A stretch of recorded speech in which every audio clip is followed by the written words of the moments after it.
Welcome to tonight's Finance Committee meeting for July the 14th, 2025. If you stand at this time, we have our invocation by Councilor Melanie Cranford, followed by the flag salute. Heavenly Father, we come before you tonight, thanking you for this day that you have made.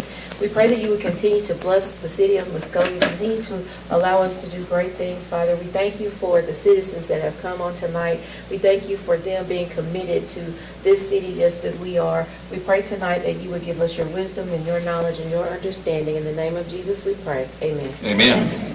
Attention, salute, pledge. I pledge allegiance to the flag of the United States of America and to the republic for which it stands, one nation under God, indivisible, with liberty and justice for all. Oklahoma flag. I salute the flag of the state of Oklahoma. Its symbols of peace unite all people. Agenda item number 1, please.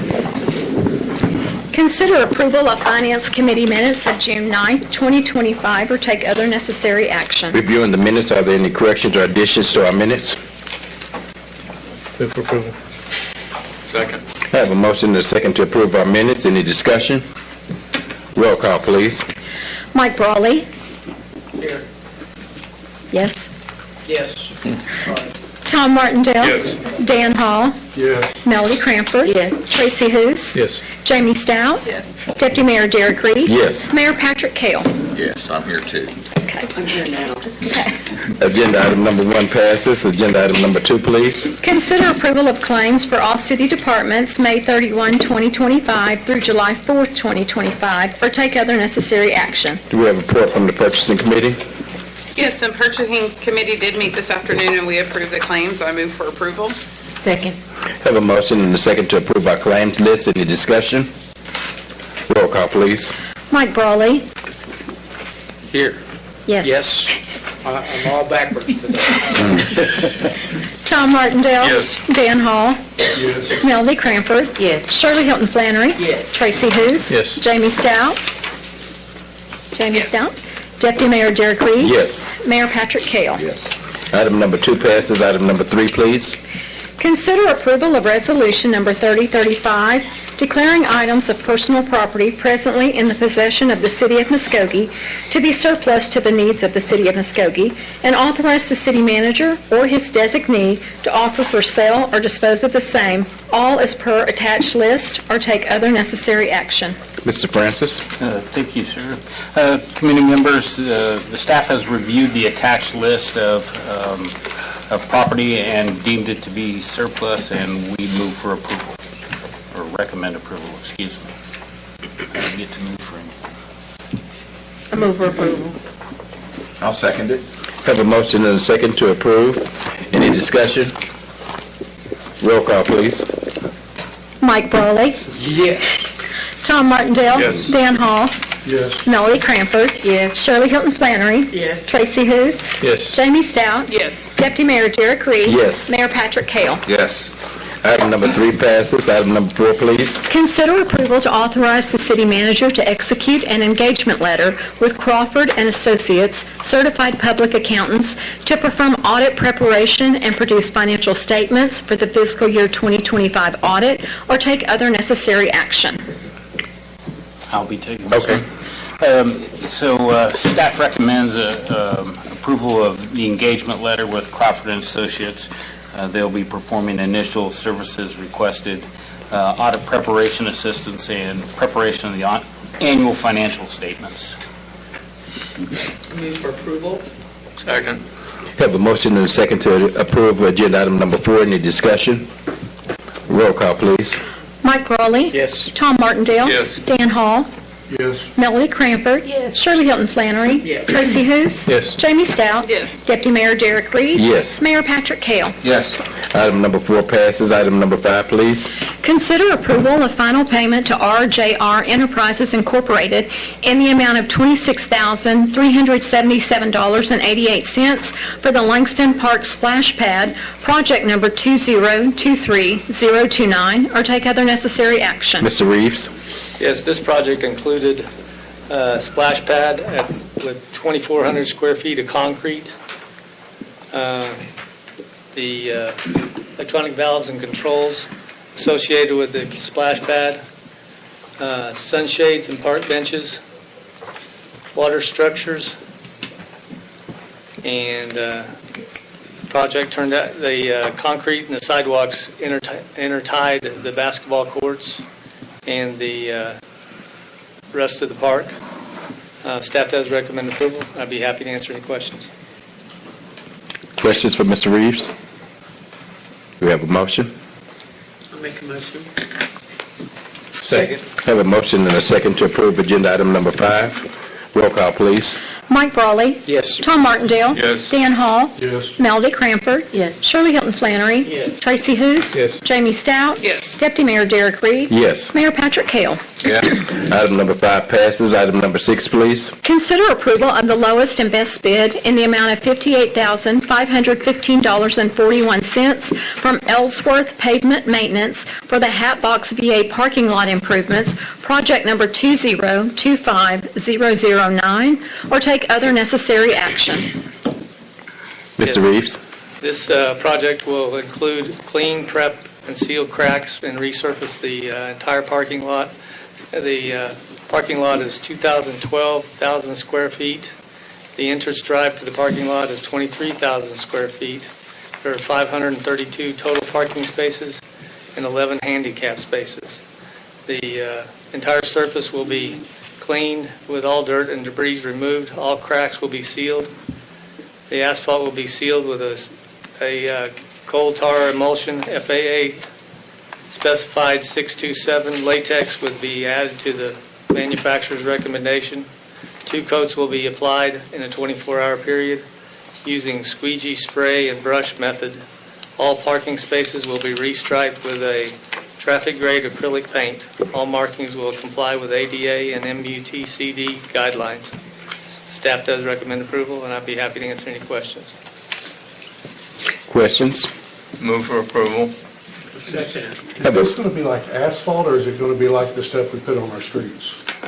Like what we put on the streets, it's an emulsion, so basically asphalt is an emulsion with aggregate included in it. This will just not have the aggregate. It'll be overlay of the parking lot with the emulsion. Okay. Any other questions? We have a motion and a second. Roll call, please. Mike Brawley? Yes. Tom Martindale? Yes. Dan Hall? No. Melody Cranford? Yes. Shirley Hilton Flannery? Yes. Tracy Hous? Yes. Jamie Stout? Yes. Deputy Mayor Derek Reed? Yes. Mayor Patrick Kell? Yes. Item number 6 passes. Item number 7, please. Consider approval of the lowest and best bid in the amount of $1,600,000 from Cook Consulting LLC for the ARPA water treatment plant improvements, project number 2025010, or take other necessary action. Mr. Reeves? The scope of this project will be to replace 2 700 horsepower pumps and add variable frequency drives for each pump. The pumps will set on motor skids. All piping, check valves, actuators will be included in the project. Flow meters will also be installed and tied to the SCADA system for control and monitoring of the pumps. Spare parts will be included for the variable frequency drives. Staff does recommend approval, and I'll be happy to answer any questions. Questions? Did this go out for bid? Yes, it did. Okay. Move for approval. Second. Have a motion and a second to approve this item. Roll call, please. Mike Brawley? Yes. Tom Martindale? Yes. Dan Hall? No. Melody Cranford? Yes. Shirley Hilton Flannery? Yes. Tracy Hous? Yes. Jamie Stout? Yes. Deputy Mayor Derek Reed? Yes. Mayor Patrick Kell? Yes. Item number 7 passes. Item number 8, please. Consider approval of the purchase of one Kubota MX 5400 HST four-wheel drive tractor and accessories from Kubota Stewart Martin in the total amount of $52,764.58 per state contract SW0196NE, or take other necessary action. Mr. Bigney? Yes, thank you. So this is a tractor with a FLIR mower on it that will go to our Environmental Control Division. This will do large swaths of mowing, right-of-ways, and things like that. This Fleer mower is a little bit different than the brush hogs we have. This will provide a more finished cut, and we'll be able to mow a little bit more of the underbrush type foliage that we sometimes come across. This is an item that we need as the grass keeps growing and we keep needing to cut it. This is something that we recommend, and we'll be happy to take any questions. Thank you. Any questions for Mr. Rigney? This go up for bid also? No, sir, this is a Sourcewell cooperative purchasing, or a state contract cooperative purchasing, so it provides a discount built in. They bid on the state contract, and then the state does the bids for you at the beginning of the year. And this company's out of Muskogee? Yeah, it's Stuart Martin out of Muskogee, yeah. Thank you, sir. Do we have a motion? Move for approval. Second. Have a motion and a second to approve this item. Roll call, please. Mike Brawley? Yes. Tom Martindale? Yes. Dan Hall? No. Melody Cranford? Yes. Shirley Hilton Flannery? Yes. Tracy Hous? Yes. Jamie Stout? Yes. Deputy Mayor Derek Reed? Yes. Mayor Patrick Kale? Yes. Item number 8 passes. Item number 9, please. Consider approval of the lowest and best bid in the amount of $675,881 from, I believe that's Bedico Incorporated for the Katua Lift Station Number 16, project number 2025003, or take other necessary action. For those of you who don't know, this project is on York Street off Harris Road, the southeast corner. Demolition of the existing lift station had exceeded its useful lifespan. The construction of the manufactured equipment enclosure system, construction of a new lift station including 2 new self-priming pumps, new standby generator, 3 new manhole stations, and 2 wet wells. System includes new electrical service, and automatic transfer switch. New fencing around the perimeter will also be included. Staff does recommend approval, and I'd be happy to answer any questions. Thank you. Any questions for Mr. Reeves? Have a motion? Move for approval. Second. Have a motion and a second to approve item number 9. Roll call, please. Mike Brawley? Yes. Tom Martindale? Yes. Dan Hall? Yes. Melody Cranford? Yes. Shirley Hilton Flannery? Yes. Tracy Hous? Yes. Jamie Stout? Yes. Deputy Mayor Derek Reed? Yes. Mayor Patrick Kale? Yes. Item number 9 passes. Item number 10, please. Consider approval of Sourcewell pricing from Stuart Martin Equipment in the amount of $127,388.64 for the purchase of one Kubota KX057-5R3AP mini excavator with attachments for use in the street division and public works, or take other necessary action. Mr. Rigney? Thank you. This is a medium-sized mini excavator, as you can see on the large screen up there. This will be used for repairing utility cuts, digging catch basins, and the application for this is a little bit smaller than a backhoe. It leaves less of a footprint as far as needing to go into people's yards when we work on a stormwater issue. It can also fit through gates easier than a backhoe. Streets does not have a mini X currently. This is going to be a useful tool. It comes with several attachments such as a saw and a jackhammer as well. The intent is to have more of a one-stop shop piece of equipment for doing some of the work that we do instead of having to trailer multiple pieces of equipment. This did come from Sourcewell, which is another cooperative purchasing agreement done on a national level, not just the state level. So this was a competitive price. It did not go to bid due to that Sourcewell contract, and we'd be happy to answer any questions. Questions? Move for approval. Second. Have a motion and a second. Roll call, please. Mike Brawley? Yes. Tom Martindale? Yes. Dan Hall? No. Melody Cranford? Yes. Shirley Hilton Flannery? Yes. Tracy Hous? Yes. Jamie Stout? Yes. Deputy Mayor Derek Reed? Yes. Mayor Patrick Kale? Yes. Item number 10 passes. Item number 11. Consider approval of Sourcewell pricing from River City Hydraulics of Sherwood, Arkansas for the purchase of 2 2026 PowerTrack 1000 rear loaders in the amount of $221,662.21 each for a total of $443,324.42 for use in the solid waste division, or take other necessary action. Mr. Rigney?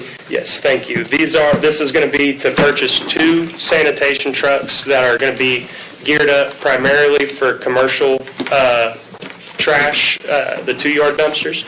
They'll also have a tipper on there so they can fill in on the residential routes if needed. The current commercial trucks that we use are over 10 years old, which is quite a long time for daily use of a trash truck. This will be a good purchase that benefits all of Public Works. When these trucks go down, we have to pull employees from other divisions to send to sanitation. So it will improve sanitation, but it will also have benefits to the rest of our department. This was off Sourcewell Cooperative Purchasing.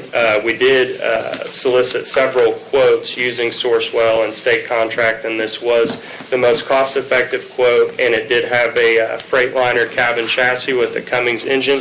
That's something that we run by our fleet department first so that we know it's a little continuity in our fleet. We want to make sure we try and have as many of the same engines and chassis in our fleet as possible, less shelf parts.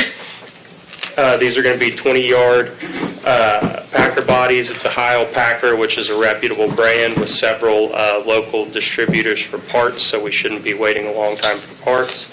And with that, I'll answer any questions, but we recommend approval. Thank you. Any questions? Move for approval. I'll second it. Have a motion and a second to approve agenda item number 11. Roll call, please. Mike Brawley. Yes. Tom Martindale. Yes. Dan Hall. Yes? Melody Cranford. Yes. Shirley Hilton Flannery. Yes. Tracy Hous. Yes. Jamie Stout. Yes. Deputy Mayor Derek Reed. Yes. Mayor Patrick Kell. Yes. Item number 11 passes, and that is our final item for the Finance Committee. Welcome to tonight's Public Works Committee meeting, July 14th, 2025. Item 1, please. Consider approval of Public Works Committee minutes of June 9th, 2025, or take other necessary action. Everyone had a chance to review the minutes. Entertain a motion. Second. Have a motion and a second. No further questions. Roll call, please. Mike Brawley. Yes. Tom Martindale. Yes. Dan Hall. Yes. Melody Cranford. Yes. Shirley Hilton Flannery. Yes. Tracy Hous. Yes. Jamie Stout. Yes. Deputy Mayor Derek Reed. Yes. Mayor Patrick Kell. Yes. Item passes. Item 2, please. Receive report on C-Click Fix, a new mobile app and tool for citizens to utilize and easily report non-emergency issues and take other necessary action. Mr. Francis. Thank you. I'm going to turn it over to Julie Villalobos, our communications manager. She's going to walk you through this. Thank you. So, as soon as that's up there. C-Click Fix, connecting citizens and city services. This is something that we launched on June 30th officially. So what is C-Click Fix? An easy-to-use app and website. Report non-emergency issues, potholes, tall grass, weeds, dilapidated properties, etc. In C-Click Fix, citizens have the opportunity to track the status of their request, communicate directly with city departments. How it helps our citizens. Easy reporting 24/7 from any device. Transparency, track issues, progress. Location-based, precise and accurate, and it builds trust in city responsiveness. I've used the app several times myself, and I love the fact that you can just click and take a picture, and it automatically geo-tracks your location. So benefits for the city of Muskogee. Streamlined work orders and faster response. Data dashboard for trends and planning. It enhances community engagement. Cost-effective public service tool. So real results from other cities. Tulsa, Oklahoma reduced an average repair time by 40%. Waco, Texas increased citizen participation by 60%. Broken Arrow, Oklahoma, after implementing the city C-Click Fix, the city saw 47% increase in resolved service requests within the first year. Those are pretty impressive percentages. So what's next for Muskogee? We're going to continue to train and onboard staff, continue public awareness campaign. We want every citizen that has a cell phone to utilize our See Click Fix app.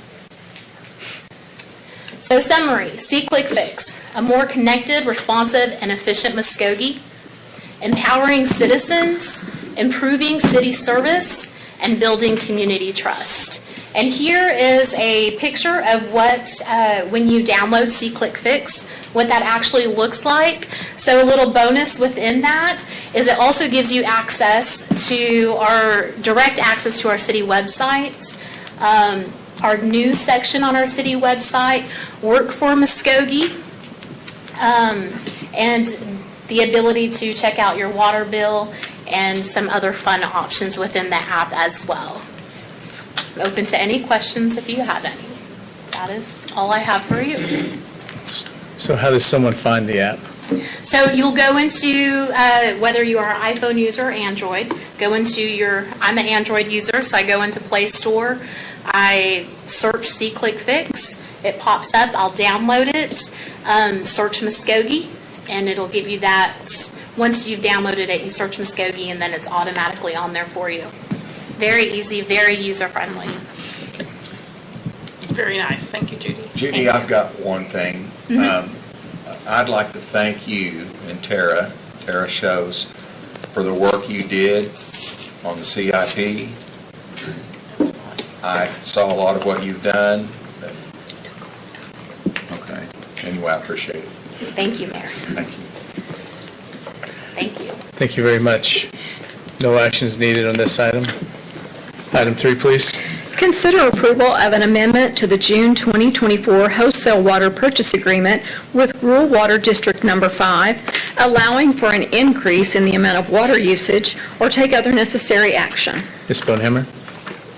Thank you. This is my item, and we have an outside water contract that's with the rural water districts, and we supply water to them based on their needs. Sometimes we have rural water districts ask us for increases. That may be because they have more businesses coming in town or more citizens. So we received a request from Rural Water District Number 5 for an increase. It was not a huge increase, but about 400,000 gallons more per year.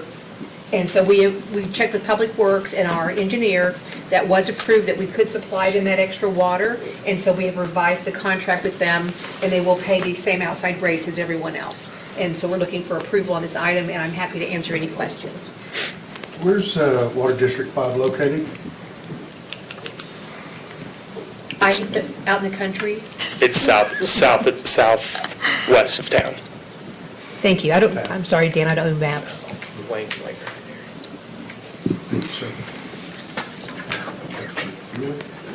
Any I further don't read questions? maps, I'm sorry. Move for approval. Second. Have a motion and a second. Any further discussion? Roll call, please. Mike Brawley. Yes. Tom Martindale. Yes. Dan Hall. Yes. Melody Cranford. Yes. Shirley Hilton Flannery. Yes. Tracy Hoos. Yes. Jamie Stout. Yes. Deputy Mayor Derek Reed. Yes. Mayor Patrick Kale. Yes. Item 3 passes. Item 4, please. Consider approval to accept a grant from the Oklahoma Department of Environmental Quality in the amount of $17,592 for reimbursement of funds expended to purchase a used forklift, and authorize the city manager to negotiate and execute an agreement for an interagency contract between ODEQ and the city of Muskogee for the purchase of a used forklift in fiscal year 2025-2026, or take other necessary action. Mr. Rigney? Yeah, so the recycling center is something that is run out of our sanitation department. We are located at Main and Iola, and we do a ton of business with the city of Muskogee residents. So we do require a forklift to be out there, particularly to load the bales of baled plastic and paper onto the trucks. The forklift that is out there right now is old and really needs to be replaced. It's struggling to do its job, and it's so old and to the point of disrepair that it's not necessarily worth the dollars that you'd put in to fix it, especially whenever there's grants out there for things like this.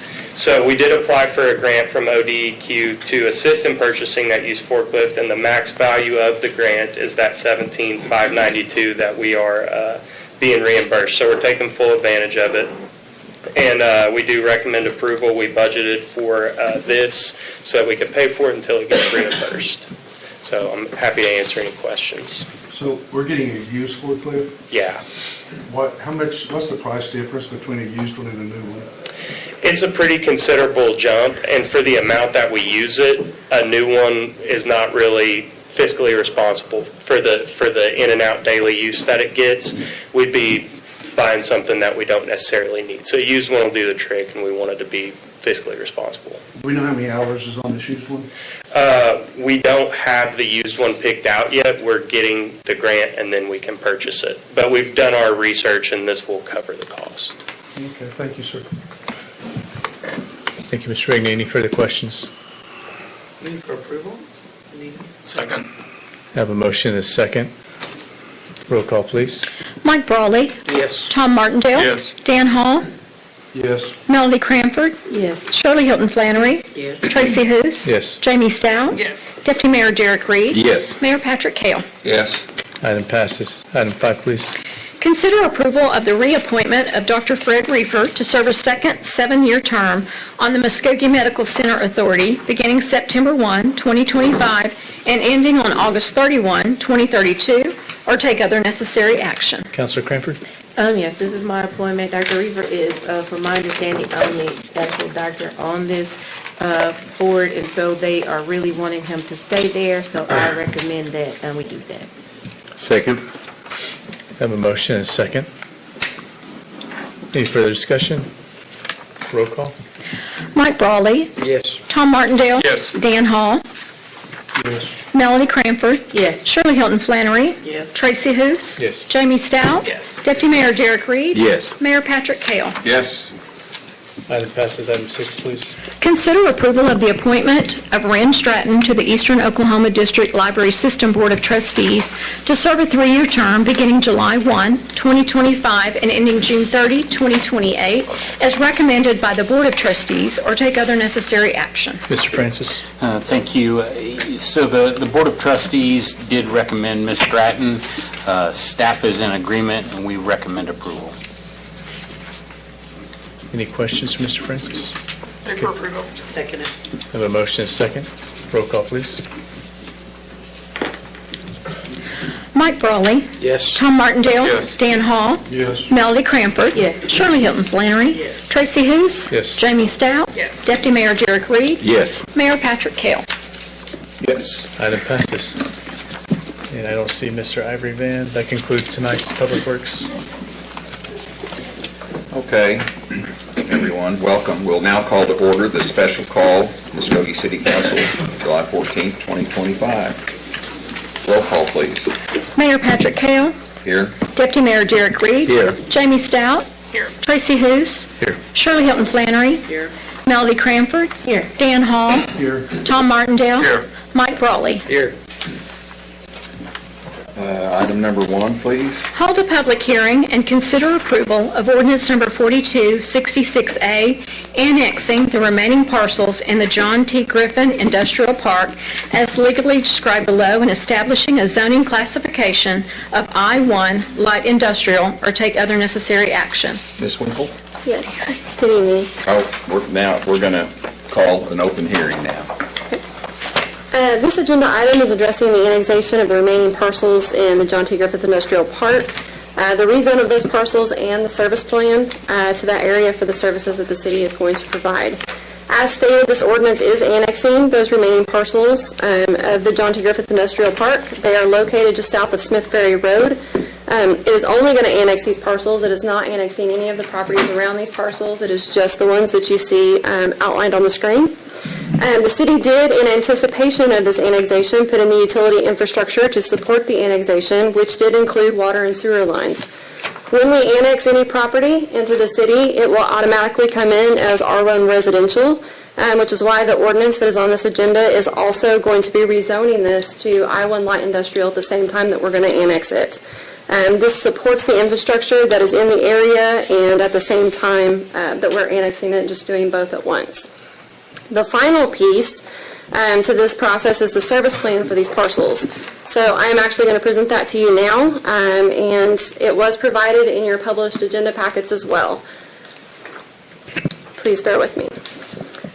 This property proposed for annexation does include 6 parcels consisting of approximately 123.10 acres and abuts the city limits on 2 sides or more. The areas considered for annexation were described in the legal descriptions that you do have in your agenda packet. I'm not going to read those verbatim. If you go through the service plan, these are the ongoing costs that are going to be associated with this. Planning and zoning is going to be available if there are any other rezones or anything that do need to happen. We don't anticipate that, but the planning and zoning department will be available for that, and the costs associated with that would be just based off of whichever application or whichever piece that we were going to do for them. Police Department. Upon annexation, the Muskogee Police Department will be the primary responders. No additional equipment or personnel is going to be needed. Cost analysis for ongoing services to that area being annexed for the police department is not able to be quantified since the type of call and personnel needed per call cannot be ascertained. For the fire department, upon annexation, the Muskogee Fire Department is going to become the primary fire protection agency for this area. There will be at least 3 pumpers and 1 ladder or rescue truck that will respond to any structure fire. Grass, trash, and refuse fires will have an initial response of 1 pumper truck. Outside burning in these areas will be prohibited upon annexation as per the city ordinance. No additional equipment or personnel will be needed.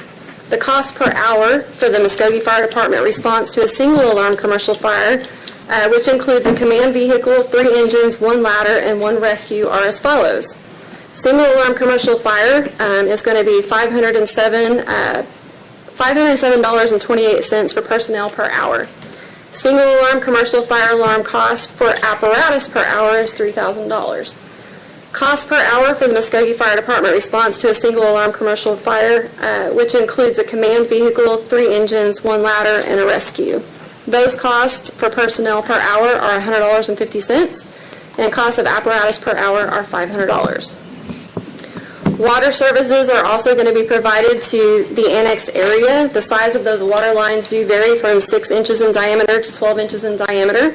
Any development is responsible for connecting to those water lines for improvements if the demands needed are not met. Total water distribution maintenance cost annually will be $10,211. The treatment cost to supply water annually is $691,880. Sanitary sewer service to the area, the annexation and the area service, those lines are going to be 12 inches. The treatment and collection combined, the cost to collect and treat sewage annually is $350,000. I would like to add that this is an unmonitored utility, and therefore its service cost is wrapped into the treatment cost. For the street department, the areas proposed, the total street maintenance cost annually will be $18,906. Sanitation department, there's no additional cost to the city for expanding into this area. The reason for that being that the polycarts and containers that are going to be used are going to come from the city's pre-existing stockpile. The cost associated with adding an additional stop to the route and additional landfill usage, there is a cost with that, and that is going to be equivalent to $10 per cubic yard of waste for dumping, and that is all going to be absorbed into the utility bill if they choose to use city trash services. Environmental control departments, the herbicide cost, material, and labor annually is going to be $1,320, and that's for labor and material. Stormwater. There is an additional cost to this for expanding into the area. If they're discharging into the city system, they're going to pay a stormwater fee for an appropriate amount of the ESUs or equivalent service units that will negate the cost of providing any service. In conclusion, the proposed plan sets forth the times that the City of Muskogee considers being a reasonable time to implement the service plan. The time frame will be confirmed or modified at the public hearing and set forth in the ordinance annexing the territory. The plan may be amended through negotiation at the hearing. I would like to state that the final service plan will be incorporated into and made part of the ordinance that we are annexing and rezoning the territory, so that's 4266A. Staff does recommend approval of the ordinance and the service plan as presented, and I can answer any questions if you have them. Any questions? I have a question. Will the roads be brought up to city standards from the gravel and dirt roads that's out there? There shouldn't be, I'm going to defer this to Avery since that's his department, if that's okay. Yes, so whenever we annex a area in, we determine that it is going to be maintained at the same quality that it was before it was annexed. So we'll maintain it as is. Okay, because it was supposed to have already been updated, but it stopped right at one of the property lines and left, the rest of it was left gravel from the on the county side. That's correct, yes. So as it is gravel right now, we will maintain it as gravel and the concrete. But it was, I believe it was originally supposed to be paved. I can't provide an answer to that. At the time, it wasn't city property. So anything that the county did out there would be up to the county to fulfill. I think it was with the port project that was going on out there that paved the other side of the road. Yeah, that's Yeah. correct. It was part of a port project, but the road was under county jurisdiction at the time, so we would have no say over what that road was. I could probably get with Katrina after this and find a better way to word that answer and utilize our ordinances, but right now, that's just the most simple way I can explain it. I hope that was helpful. Thank you. Any other questions? Okay, we've got a couple of folks here to present their thoughts. Before they do, I would like to say a few words. I'm speaking for myself and no one else up here. These are my observations. First, I'd like to say that Oklahoma has the second cheapest electric rates in the United States. We have some of the cheapest water, some of the cheapest land, some of the cheapest property taxes, some of the cheapest labor, and some of the cheapest cost of living numbers. I'm afraid over this whole process, I personally believe that the leaders of Polaris and some of their representatives have shown a lack of integrity. Throughout this whole discussion regarding annexation, they have lied time and time again. They have misrepresented things as fact multiple times. As a matter of fact, looking back, their bid to avoid franchise fees is laughable to me. I attended an early planning and zoning meeting in which they stated that Project Scissortail was not annexed and that Core Scientific folks had no intentions of annexing. That was said directly to the commission. I'm sure the commission took that as a matter of fact because folks around here tend to take people at their word at first glance. I explained to the commission that in fact, Project Scissortail had already been annexed and that Core Scientific had agreed to be annexed. Shortly afterwards, Polaris and their representatives came to City Council, and the number of misrepresentations was staggering. Some of what council and public has said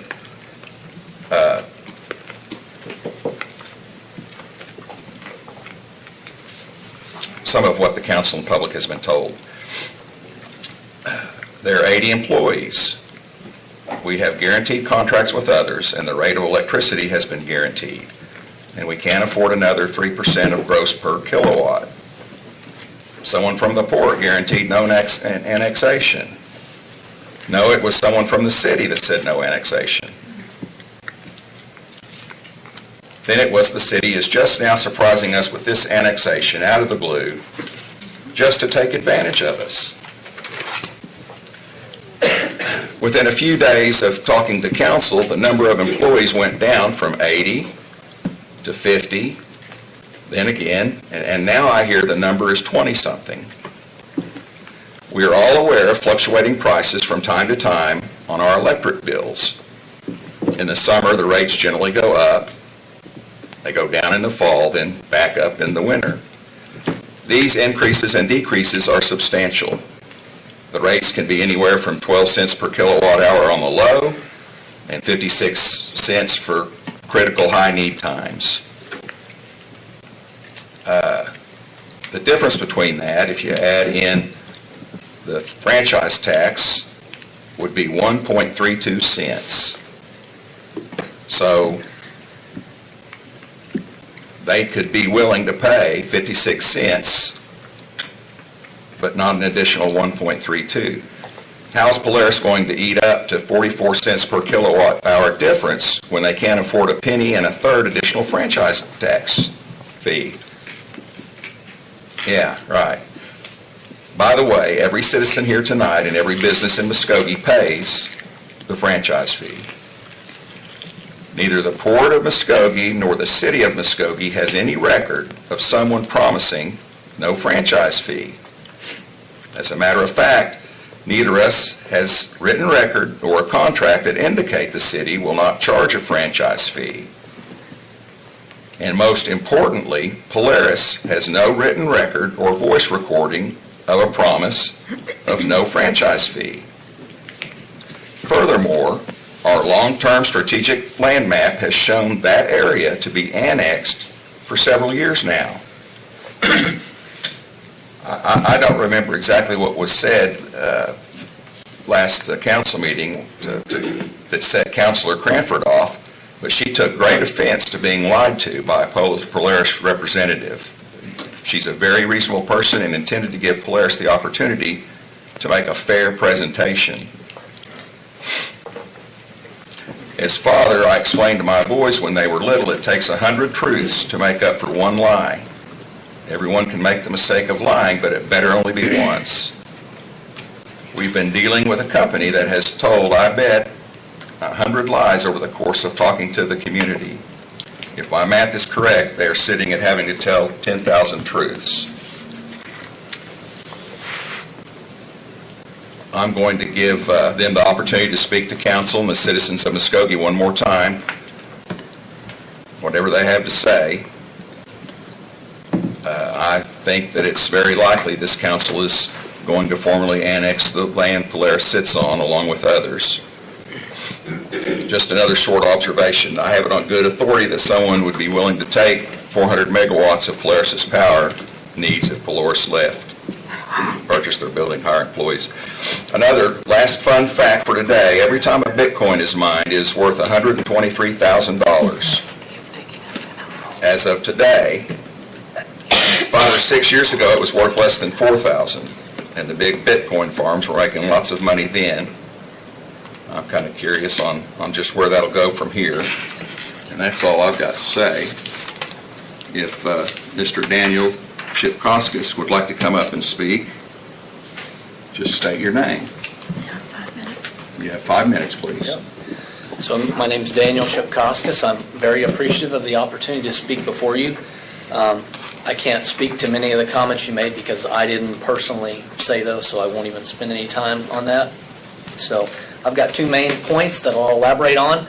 I've tried to stay very, very consistent in the things that I have said, and I'm going to do that again this evening. So first, and let me back up just 1 second. I'm going to just focus on what I think would be the most persuasive arguments that you've heard for why you should annex. And then I'm going to explain why I think those are not very persuasive. First, is that annexation has always been the city's plan, and Polaris knew eyes wide open that it would occur and subsequent franchise fees would result. This argument fails for a few important reasons. While it is true that the city approved a resolution 2404 in 2012 that led to a comprehensive plan and future land use plan, including annexation of the industrial park, why would we automatically assume that 13 years later that it would be approved? And why would we assume that it would be accepted? Why would we also assume that a future city council would make no concessions to a company that purchased land and became operational prior to annexation? And that's the biggest concern that I have, is that Polaris is already here. The other companies that are coming are not here yet. So even though that they have agreed to certain stipulations, certain requirements, that's fair, that's perfectly fine, but they're not here yet. And that's the biggest concern, is that Polaris is already here. The city has a water use agreement with Polaris, and I think that it would be perfectly acceptable of the city at that time to put something in writing to say this is definitively going to happen. Now, obviously, that was probably a different council members, but still, to put something in writing to say that there is a really good chance that this annexation is going to occur, and this is what it's going to look like for you financially. But yet that was not provided to them. Now, it was told to them by the port that there was a chance, a possibility of annexation. But it has been stated that the Port Authority has no authority to negotiate or make any commitments on behalf of the city. So that's just the port offering an olive branch, which that's fine, nothing wrong with that. But there's no definitive statement in there saying that this is actually going to happen. This may happen to Polaris. The second reason I believe you're persuaded in favor of annexation is due to the consistency and fairness argument. But my question to you is, how can the city make this type of argument where there are no companies other than Polaris currently there in operation? Yes, companies are going to come. Project Scissortail has agreements that they've made with the city. I'm assuming that Core Scientific will be they are going to be annexed in and will pay the 3% franchise fee. Those companies are not here yet. So the fairness and consistency argument hinges upon the fact that coming into doing business in Muskogee, that this is the playing field that you have before you. This is the obligations that you'll have, and it's the same for everyone, and everyone knows that equally at the same time, and that's just not true. So in conclusion, you may be asking, what exactly am I asking for? I am simply asking the city to make a concession to Polaris due to the fact that they're already in operation at the John T. Griffin Industrial Park. If the city can negotiate a one-off agreement with Project Scissortail, and I get that that's under a different agreement, the land is divided differently, I can't remember the term for it, but if they can do that, they can easily do that for Polaris. That's not that we're saying no agreement needs to be made at all, that the city needs to completely grandfather them. What we're saying is that a deal to where it benefits both Polaris so that they will continue to expand and that it also benefits the city. That's all we're asking for. Thank you.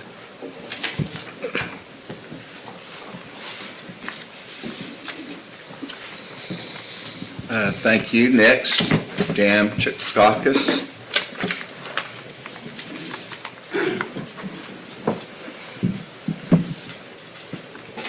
My name is Dan Chipkauskas. I'm a resident at 519 North Country Club Road here in Muskogee. I had prepared my remarks, but I was kind of put back when I heard the mayor's remarks, so I'm not exactly sure where I should start on that, but I think I'll stick to my point. Here we are about a month later. I stood up here about June 9th. We went through this. And all of this back and forth, Mr. Mayor, I think is probably a good thing. But I think the bad thing is we still are in the same position. I want to thank Council Member Dan Hall, City Manager Francis, Council Member Jamie Stout, for reaching out to us over at Polaris and trying to understand what's going on and try to work something out. As they all stated, they were not in a position to actually make and do any negotiations. We had a meeting that was tentatively set up for Mr. Francis and Katrina Bodenhammer on Friday. The meeting was canceled. And we were in high hopes that something could happen to sit down and negotiate. As it was just stated, the companies that are out there that are in operation are one. It's Polaris. And they have been in operation for a number of years. And they've been doing all of the things that they're doing. I'm not going to go down the rabbit trail about how many they employ or what their gross receipts are and anything like that. I think those are highly prejudicial and unfair statements. I don't think that you would inject that into any company that came in here. What we're looking for is just an open, transparent, and fair operation here. To date, as I stand here, the resolution that was passed authorized Mayor Kale and City Attorney Bodenhammer to enter into negotiations and starting the annexation process. To date, there has been no communication. We've reached out over and over, and we've not had any communication. Now, it's been stated that everybody out there has exactly the same contract, the same 3% and everything like that. Each one of those companies had the opportunity to negotiate that coming in. Since they're not here, they had the opportunity to sit down and talk about those things, whether it be part of a TID district, whether it be part of a rebate process, whether it be part of taxation, any of those things. Those communications went on. We're in a situation here where we have an operation that's ongoing and we have no communication. Is it too much to ask that you have a city partner in here, in the form of Polaris, that actually is just being carved out and there's no negotiation, there's no communication other than right here at this council? I don't know. I've been doing this for 35 years. I've testified before Congress, before the Senate, before the House. There is always a line of communication that is encouraged. And I thought that the resolution that was passed encouraged that, would start the clock and we could start doing that. But instead, we still have no communication. Put yourself in the shoes of a business owner. You come in for whatever reason, and now the things are changing. For whatever reason, maybe they were negotiated or they were talked about and things like that. As the mayor said, there is nothing in writing. That's right. There's nothing that says that Polaris was not going to be annexed. There's nothing in writing that says that they were not going to get charged that 3%. But there's nothing in writing that says they were either. And so the fact that they want to sit down and talk about this is highly unusual. So put yourself in their situation. If you were opening a business and you'd been in operation for 2 years and something like this happened, would you not be a little bit upset? The fact that the city will not even engage, and as I said, my hat's off to council members that actually have reached out, but we need someone who actually has the authority to do something, or to at least engage in the conversation. But at this situation, we have nothing. So here we are again, a month later. We're going to go down and there's going to be another vote on this, and we're going to still be in the situation. Is this really the way we want to represent the city of Muskogee? I mean, I know every one of you council members. I know the type of people you are. You have a lot of integrity and things, and you've always looked out for the best interest of the city. You've always looked out for what was fair, what was reasonable, what helped the city grow. But we're in a situation right now with no communication. How can we say that? So I'll leave it with that. I would hope that you would reconsider and at least open the dialogue. Thank you. Thank you. May I be recognized, please? Yes, sir. I just want to clarify a few things. So, first of all, some things have been misrepresented here. Dow Tile is part of John T. Griffith. So to say that you guys are the first ones, only ones there, no, Dow Tile's been there. They pay 3%. They paid the whole time, so they were there. They're part of that park. It was kind of candy. It was annexed in. All right. Core Scientific agreed to this after the fact, even after the fact of the annexation. So to say that they had a chance to negotiate, that's also not true. Okay? And the fact that it just kind of blows my mind. It's almost downright entertaining. You know, I mean, it acts like that the elected officials in Muskogee, that we just, you know, we live here, we serve here, and we have a commitment to this community, and somehow we're crooked on the take. Hell, I don't know. We lack integrity. I mean, give me a break. Let's rewind this. Years ago, 2012, they did this. We used community tax dollars to invest into that area, into the industrial park. And anytime you invest in something, you always look for a return on your investment. I mean, assuming that's what you guys have investments, so that's what you look for, right? So that was a whole plan, was that when we invest in this infrastructure, then it would come in, and then the plan from day one was simple. Businesses come, we invest in the area, businesses would come, annexation would follow. It wasn't a secret strategy. It was the whole point. We made the investment, and the return on that was jobs, industry, and annexation. Okay? So we're doing this for the citizens of Muskogee, where we already use their money to invest in this area. All right? So to act like that we're doing this side deal and not give anyone, that's just a bunch of junk, man. Okay, nothing shady. This is nothing sudden. We're just down to the final pieces of land, and the fact is I think they thought they would never get annexed because you have to do it parcel by parcel by parcel by parcel by parcel, and they're all the way around the far corner. That's my opinion. And they come here and say, no, that's not it, whatever. That's still my opinion. I'm not going to change my mind on that. But to act like that we are doing something behind the scenes and shady, that's just it. So, I mean, to be crystal clear, we need to annex. We need to protect the public's money to get a return on investment. We need to do that. And if you're going to come up and accuse us of lack of integrity or corruption, whatever, better have some proof. Don't just come up with saying stuff. I'd like to be recognized since he's... No, I said you make investments. I said you expect a return on your investment. No, So you made a personal attack against me, is that we were making it. I just specifically said that I was not attacking you, that I was not talking about any of those things, and that's so what you're now. Thank you. We can talk about this after the meeting, but we're through with discussion. Thank you.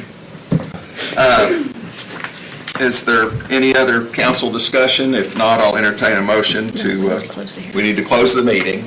It's closed. No action. There's no action. action needed tonight. This is just a public hearing. So no action needed.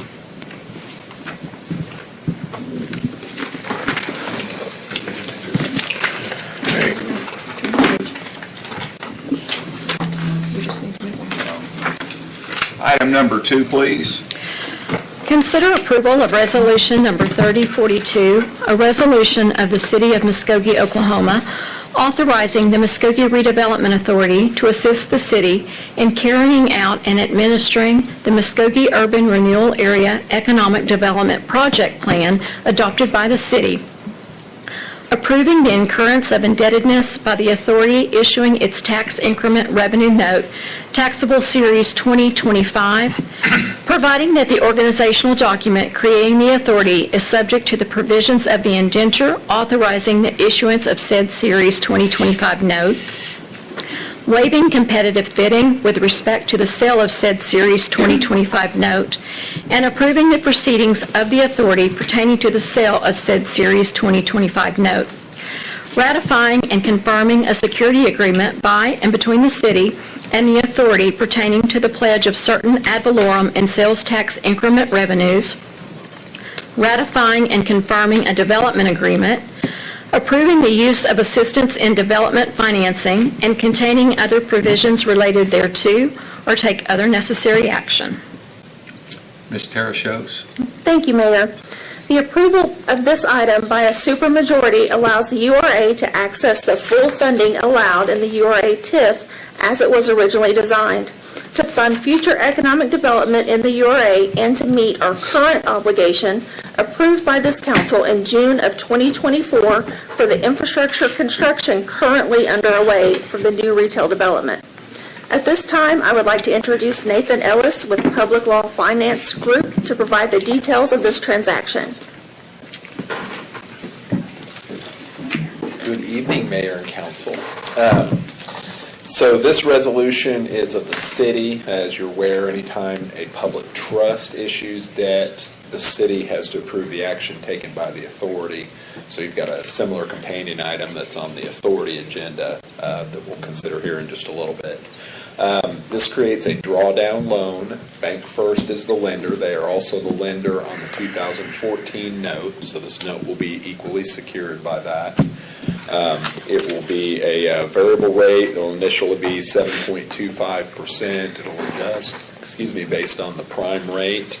It matures no later than July 1 of 2033, and it'll have interest and principal payments semi-annually. It will have a foundation guarantee that was approved at the end of last month by the foundation that will basically have assets pledged in excess of the principal amount of the combined notes that are outstanding. There's about $3.2 million, if I'm remembering right, that's outstanding at this point, or $3.4 million on the 2014 note, and it matures in 2030, and this note will go out until 2033. The initial draw will be $1,095,000 that will pay cost of issuance, and then set aside dollars, which, along with revenues that have been previously collected in the TIF, will be sufficient to make the $1.5 million incentive at the appropriate times under that development agreement. And then future draws can be made based on other projects that come forward as they're approved by the city. So you'll have the opportunity to approve one or more development agreements as appropriate, and draws would then be available in connection with that, basically providing that there's sufficient revenues being generated by the new projects to support the additional draws. But as Tara mentioned, that'll allow you to access the remaining authorized funds under the project plan. And this is all pursuant to the term sheet that you had on your agenda about a month ago that you approved as well. So I'm happy to answer any questions. Again, this is a city resolution. It does require supermajority. I think there was a question this morning about waiving competitive bidding. That doesn't have anything to do with construction contracts. That has to do with under public trust statutes. Typically, anytime there's a revenue note, it's typically done as what we call a negotiated sale. It doesn't work very well to competitively bid deals because you have to advertise in the paper. And in this instance, there's really only one lender that would be willing to make this note. It's the existing lender, Bank First. And whether you know this or not, actually Bank First is kind of the lead bank that's made up of, I think there's 6 or 7 different local banks that are kind of a consortium that fund this. They're just the lead bank. So again, that mechanism doesn't really work, so the city always has the ability to waive competitive bidding with a 3/4 majority vote. So that's, historically, you've always done that in connection with revenue notes that we've done for bank financings or bond financings. So. Thank you. Any questions? So I'm not very smart on this stuff, so I'm going to ask you a few questions. So the TIF district collects all the taxes and everything that doesn't go back out in the community, correct? It collects all of the taxes that are generated in excess of what was the baseline that was established at the time the TIF was created. So there was a base of ad valorem that was already historically being collected. That has continued to be distributed to all the taxing entities. The TIF collects 75% of the new tax revenue that's generated. The other 25% goes to the taxing entities. It collects 75% of the new sales tax that's generated in that area above what was the historical level, and the other 25% just comes back to the city as normal. And I think I knew that, and it's just that I didn't want to put those numbers out there. My wife always tells me don't talk numbers to people, so I don't. She's a smart lady. She's an accountant, I'm not. So the deal is that I'm looking at, and we have loans already for where we built the TIF district, correct? And that money goes to those to pay that note off, right? Yes. And we're going to ask tonight for a new loan. Yes. And that money will go in to pay that off, correct?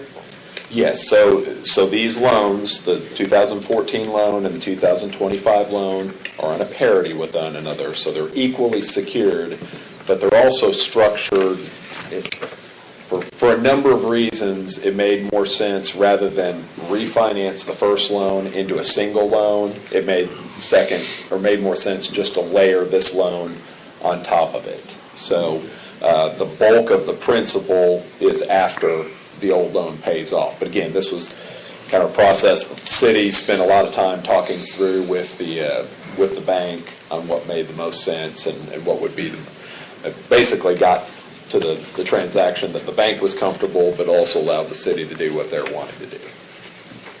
I just wish Bank First would have gave us a better interest rate. I know.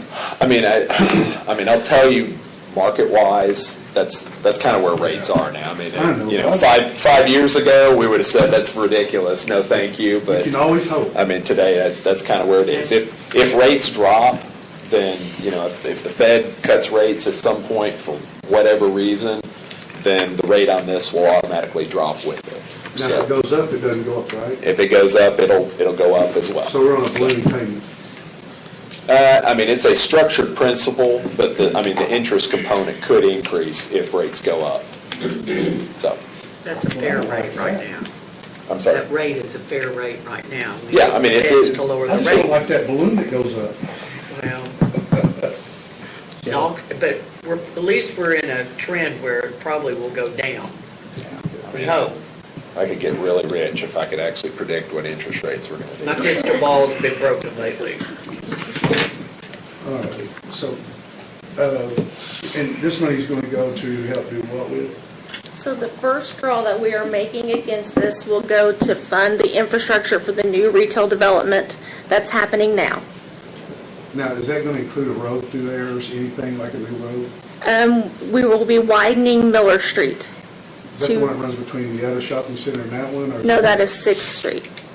6th Street, as of right now, will remain the way it is. 5th Street is going to be, which is beside Colton's. That's going to be the main entrance to the new development, and we were going to widen Miller at the back to accommodate truck traffic for their deliveries.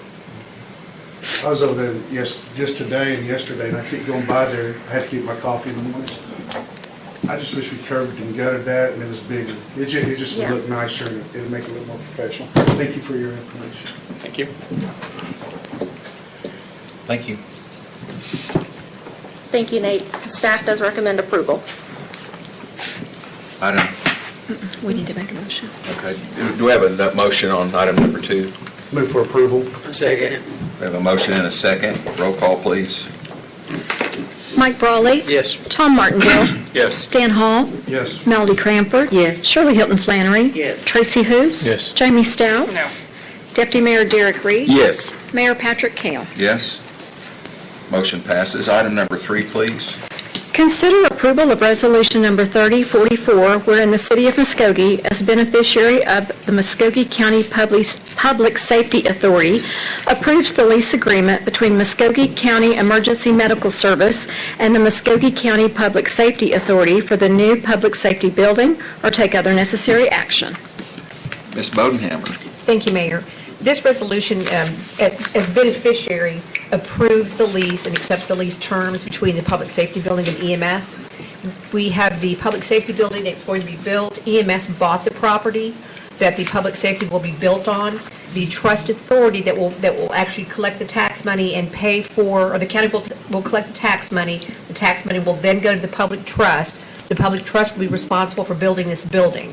So the agreement is, since EMS paid for the property, and they actually are legal owners of this property, the public safety building will be built on this property with a lease term for 25 years for $1 for the entire 25 years. And that is something that we don't have any say-so as far as what is happening between the two of them. They negotiate the deal. We're not a party to the contract as the city, but we do have to, as beneficiary, accept their lease. This is something that I recommend that we do so that we can proceed with the public safety building. There is no liability on the city's behalf whatsoever, and no financial obligation, and no risk. Move for approval. Second. So in 25 years, they can evict us? After 25 years, they can evict, if the EMS wants to sell the property during that time, or they want to renew the lease, they can do that. That's going to be between the county and the EMS, since we don't get any of the tax money and we don't have any say-so. We do have 3 city people on the actual trust authority. Well, most of us won't be here in 25 years, so Well, I'm going to be here. I'm not sure where you're going to be. we'll see.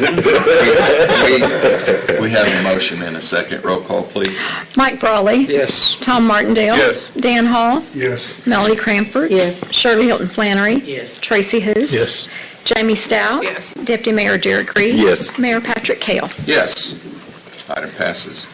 Number 4, please. Consider approval of the appointment of Patrick Harriman as the Ward 1 Commissioner to the Urban Renewal Authority, filling the unexpired term of Mike Brawley, commencing upon appointment and expiring August 31, 2025, or take other necessary action.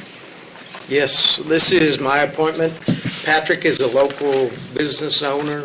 He has 2 businesses in town, and he's very active in the community. I think he'll be a great asset to the URA, so I recommend approval. I second that. Mike, he is a great asset to our community. Okay. We have a motion and a second. Roll call. Mike Brawley? Yes. Tom Martindale? Yes. Dan Hall? Yes. Melody Cranford? Yes. Shirley Hilton Flannery? Yes. Tracy Hous? Yes. Jamie Stout? Yes. Deputy Mayor Derek Reed? Yes. Mayor Patrick Kell? Yes. Item passes. This meeting is now adjourned. Huh? Another one. We got another one? Keep going. Turn your page. Turn your tab.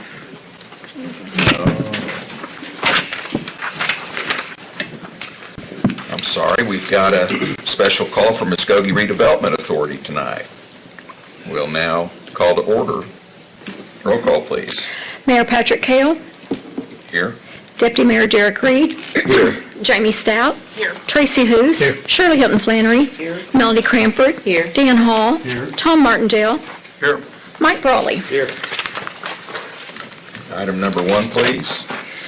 Consider approval of Resolution Number 3043, a resolution of the Muskogee Redevelopment Authority accepting the responsibilities as designated to the authority by the City of Muskogee, Oklahoma, pursuant to the Muskogee Urban Renewal Area Economic Development Project Plan adopted by the city, authorizing the authority to issue its tax increment revenue note, taxable Series 2025, in the aggregate principal amount of not to exceed $4,340,000, waiving competitive bidding and authorizing the Series 2025 note to be sold on a negotiated basis, approving and authorizing execution of a Series 2025 supplemental note indenture as it supplements and amends a general bond indenture, authorizing the issuance and securing the payment of the Series 2025 note, ratifying and confirming a security agreement by and between the city and the authority pertaining to a pledge of certain ad valorem and sales tax increment revenue, providing that the organizational document creating the authority is subject to the provisions of the indenture, ratifying and confirming a development agreement, approving the use of assistance in development financing, authorizing and directing the execution of the Series 2025 note and other documents relating to the transaction and containing other provisions related thereto, or take other necessary action. Ms. Tara Shows. Thank you. This is the same item that was presented in the earlier meeting as a joint resolution. It does require approval by both bodies. Nate and I can answer any questions that you have, and staff does recommend approval. When does the TIF district end? 2034. Any other questions? I was going to ask that question. Okay, we have a motion and a second. Roll call, please. Mike Brawley. Yes. Tom Martindale. Yes. Dan Hall. Yes. Melody Cranford. Yes. Shirley Hilton Flannery. Yes. Tracy Hous. Jamie Stout. I'm sorry, did she say no? No. Deputy Mayor Derek Reed. Yes. Mayor Patrick Kell. Yes. Okay, item passes, Now we're adjourned. and this meeting is adjourned, and that will be it for the evening.